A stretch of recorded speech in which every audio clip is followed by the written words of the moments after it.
What's up, everybody? This is Mike Maxwell, and you want to try out night photography. Well, you come to the right place. So, you got a new camera, and you want to learn how to do the night stuff.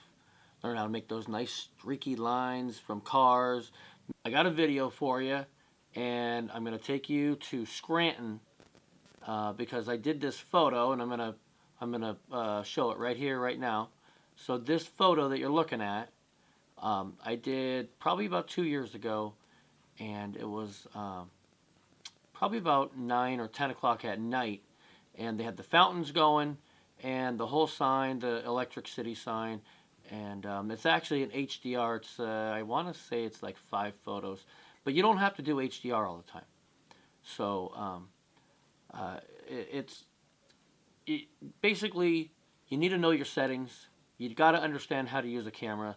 It's actually pretty simple once you get used to it. Always shoot in RAW, so that way you have more linear ability to pull stuff out of the photos.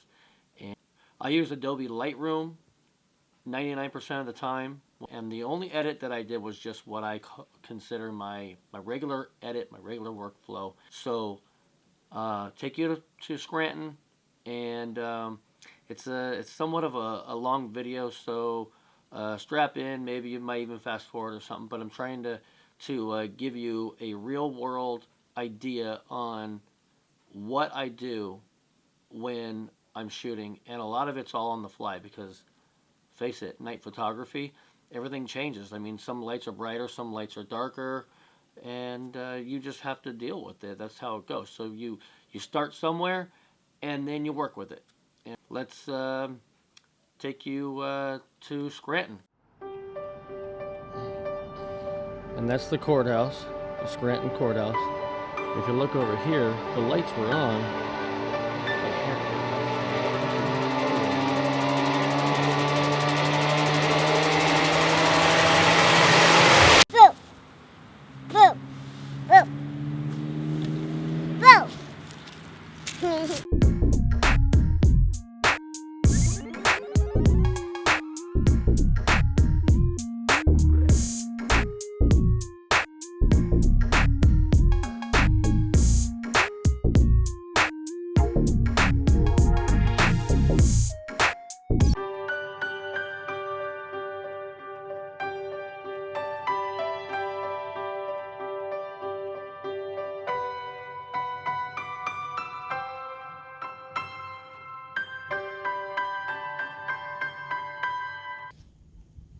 What's up, guys?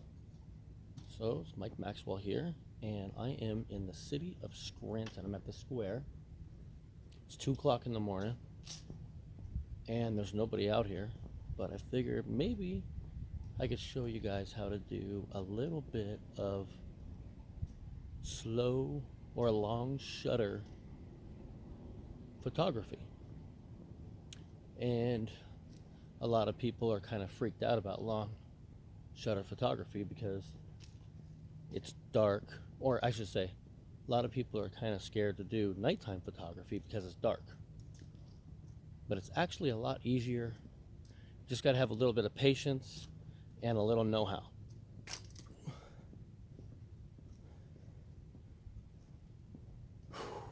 Oh, they turned the lights out. Damn. So the light was on before. Oh well. Let's go see what we got going on out here. We got something kind of cool going on here. Let's go see what this is. Got a whole bunch of stuff out here on the lawn. We're out here. Like I said, it's nighttime, so think. Not sure what this is. GO2. I'm not sure what it is. There's a whole bunch out here. I think it might be kind of cool. So, we'll have a little fun. Do a little long exposure.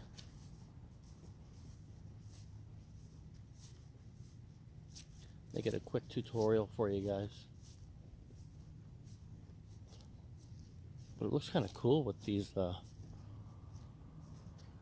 with all these flags out here. Look at this.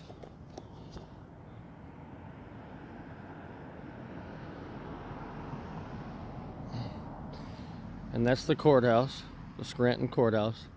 If you look over here, the lights were on, but apparently the lights turn off at 2 a.m. It kind of sucks. I was hoping to get the shot of it, but that's all right. First thing you're gonna need, you gotta have a tripod.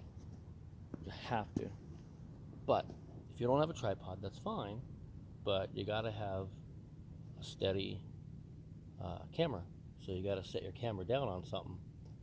So maybe set it down on a bag, a couple boxes, maybe just the ground, whatever, figure it out. As long as the camera is steady, tripod's the best because you can always set it up the way you want.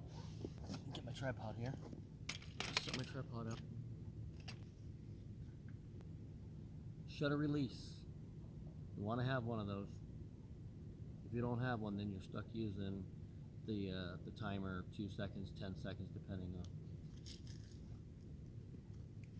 But the good thing to have is a flashlight. The lower the ISO, the better the image quality you're going to get, because it's the less sensitive to light. So the courthouse has some light on it, so it's going to pick up a lot of that light.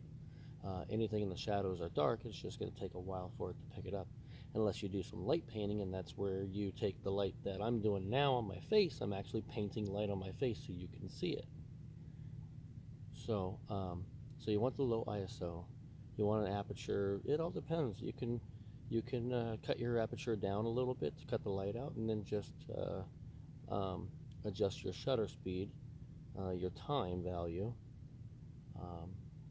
for the lighting in that way. So first things first, we got to turn it on, and we're going to set this to manual. I'm going to set my lens to manual, and I'm also going to turn off my stabilizer. Right now I'm at ISO 100 and my f-stop's at 7, but my shutter speed is at 1/60th. You're not going to get any light in there. You won't even see anything. Now watch. What we got to do is we got to watch the light meter. Now I'm dropping my shutter speed. Here comes the light meter. That's telling me where I've got even light wherever my my point is. So what we're gonna do is we have a live view function, which on this one, live view function, the start stop. This is a 5D Mark III. The start stop is my live view. Some cameras are different, but you want to open it up. Here we go. Now this is the live view function, and you can see here, I'm not quite sure what I'm going to do. My distance for my focus, that's my focus ring, is telling me where it's at. So it looks pretty good, but I'm going to change it. And I'm also going to change my thing. Let's see. I'm as wide open as I can go. I'm at a 24 mil.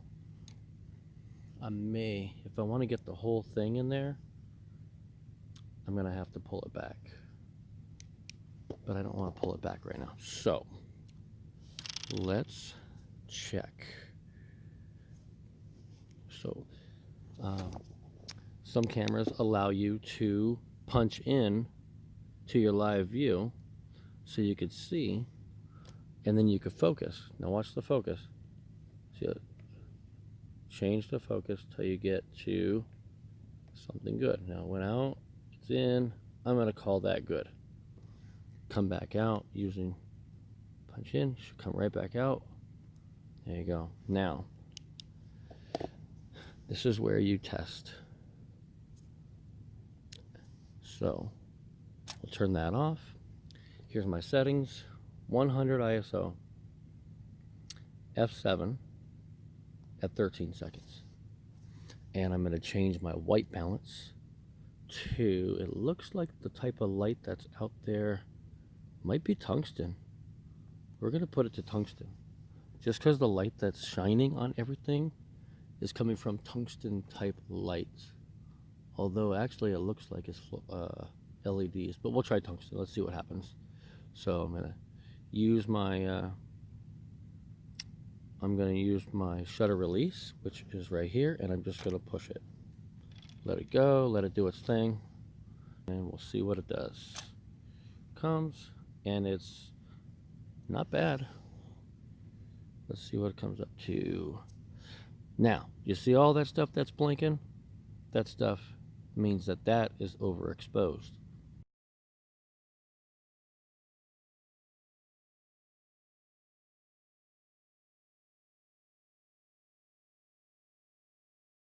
And that's because the light's on there. But everything else is good. See, it all depends on light. Now, if we change our shutter and we cut the light out by going a little bit less duration of time, you're not allowing the light to come in for you're shortening the time the light can come in and expose, kind of like how the sunlight exposes itself to onto your skin. The longer you're out there, the more sunburn you're going to get. It's the same thing. You're basically burning the image onto the sensor. Now let's go 8 seconds.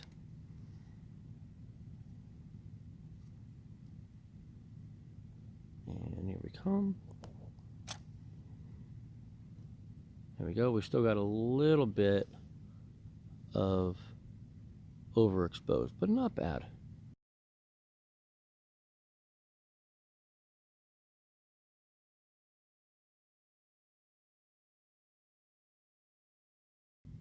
And in this case, this is where like HDR or photo blending, I'm going to change my settings to shade, and I just want to see what the color is going to do. And I'm also going to change to a 4-second shutter just to see what I can get out of it.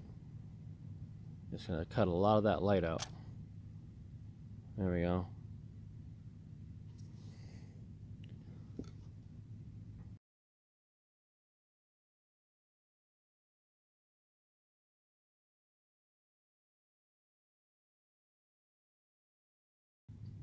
And the only thing that's overexposed is just the really, really hot lights.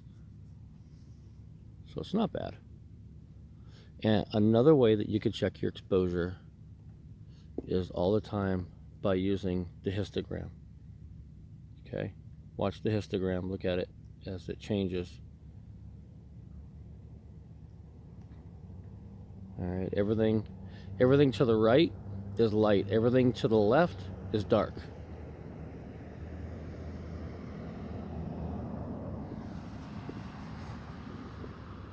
And that's how that works. Now, if I want to set let's say I want to get a faster shutter speed, not that it really matter. If I want to get a faster shutter speed, I'm going to have to change my ISO. Let's go up to 800 ISO. And bring my shutter up to 1/4 of a second. 1/4 of a second. And let's see what happens. And there you go. And let's get that. No. And we're basically almost identical to what we were before, but we're using a higher ISO. So now we're going to introduce some noise into it, but we're getting the same exact exposure. But now we got noise.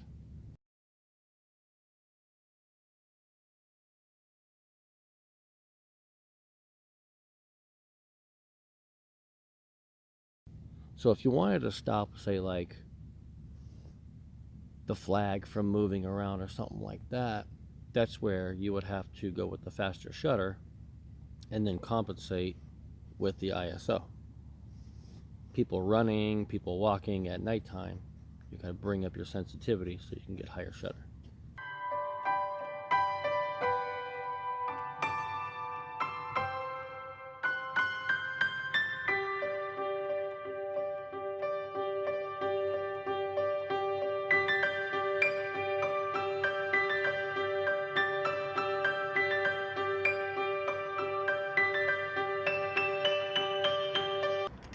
Alright guys, so I came up to the mall at Dixon City because there's a really cool spot right over here that is like a little interchange, and if you get it right when the traffic is usually at like 7 o'clock at nighttime, the traffic's up pretty good. You can get a lot of really good red and white lines on this, but right now it's 2 o'clock, almost 3 o'clock in the morning, so you kind of gotta pick your time to do it. But I wanted to show you guys how to do that, and the technique is exactly the same as any other night photography. You adjust your sensitivity by your ISO. I always put it down, and then open up your f-stop to whatever you want, and then it's shutter time, and you just kind of play with it. If it's too dark, then you open up your aperture, or open up your shutter speed a little bit longer, or you know, you just got to adjust those. But if you want, if it's too dark all the time, then just adjust your sensitivity so you can get that light in a little bit quicker. Also, it's there's another thing called light fall off, but that's a totally different subject at this point. But that's what you guys need to know. And so we're going to go over to the area over here, and I'm going to show you how to do that with my camera. And it's actually very simple. It's a very easy thing, and just patience, because everything, you know, this is time sensitive type stuff. Like it takes a lot longer to get the photos rather than during the daytime when everything is really bright. You're using fast shutter speeds because it's so bright. It's just how it works. So anyway, let's take a walk over here, and let's go get ourselves some light painting. Let the cars work for us. All right, so let's do that. Plug in my shutter release so I don't have to use a timer. I'm on a tripod always. I brought it up because of all the trees and bushes and stuff. And to light myself up, all I'm using is just a little flashlight. And it's the same thing. I mean, that's all I'm doing. I'm painting myself with light. That's what you do if you want to do something with long shutter. It's the same thing. You paint it with light, any type of light source. So I'm going to turn this off though. Let's go over here. See if we can find a good spot over this railing without falling off the edge. There we are. I don't know if you guys can see this here, but I'm going to go right here into this,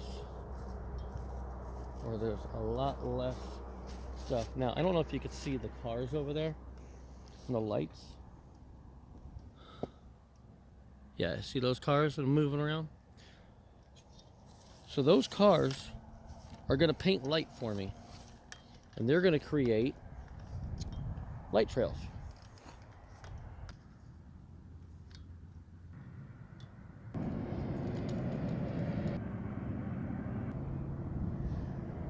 ISO 100, f6.3, 20 seconds.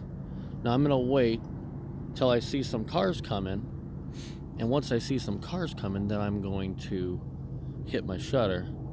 Anything. Okay, I see a car coming, and I'm going to wait for that car to get into my shot, and then I'm going to hit my thing. I see them coming. They're about ready to come in. Here they come. All right.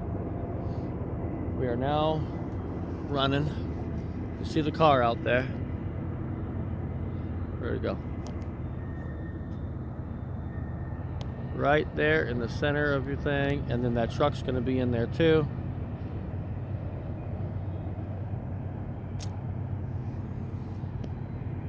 There it is. So what we've got is we will have the line from the car And I'll show you. Whoops. Let's turn that on. Bring that up. See that?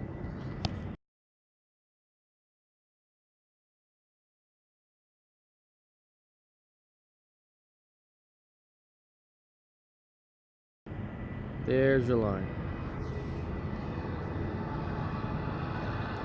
So we'll do it again, but I want more exposure. So here is a 30-second exposure.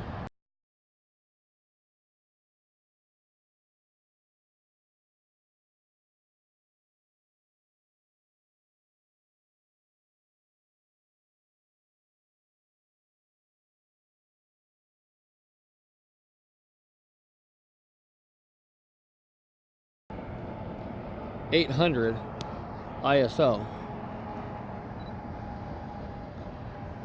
And I'm going to leave it at f6.3 and at a 30-second exposure time. And we'll see what we get. And I believe that we will be able to see a lot more road and everything else like that. Onto the road and expose the road for me too. And all these trucks going by and everything else. Might be overexposed, I don't know. There you go. So there we go. Now I'm at 800 and you can see what happens. And what happened here is everything is like way overexposed.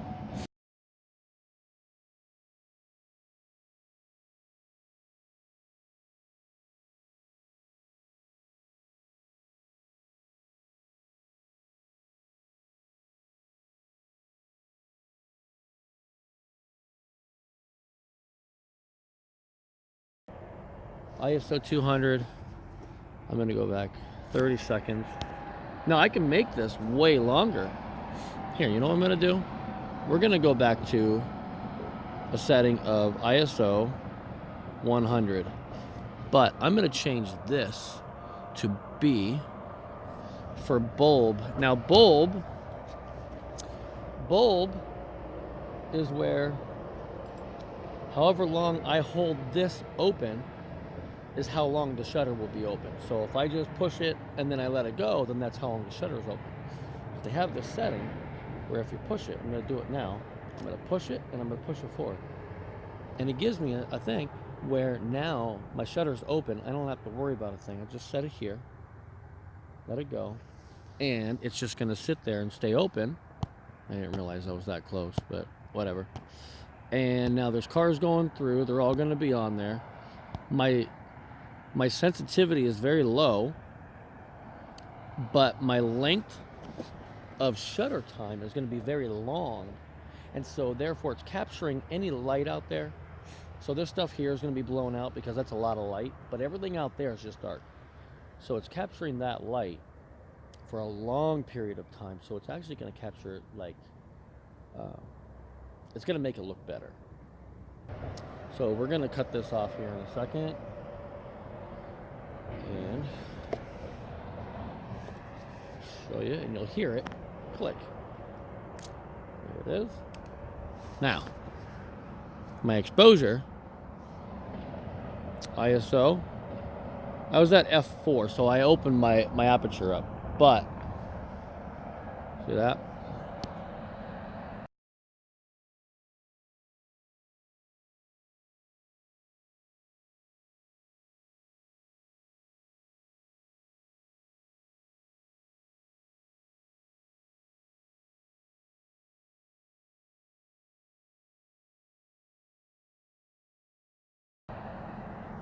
And I got reds and I got whites and everything else. And see everything up here? You think that you'd be seeing like stars and all that, but no. That's called light pollution. So there you have it. And that's all I have for tonight. It's getting cold, getting late. I got to get a little rest. And I'll put these in the Lightroom and just make a quick adjustment and put them on through. So there you go. Hope you guys like it. And back to you in the studio. Yeah. All right. Crap, it's freaking cold. All right, guys. So I hope that you enjoyed that video. Hit that like button. I hope that you do. Subscribe to my channel if you want some more tutorials. I'm going to do one probably on how to vlog. I got a 5D Mark III, and it's kind of heavy. So that should be kind of fun. And I'll see you on the next round. All right? So see you later. Be good, and be kind, and rewind.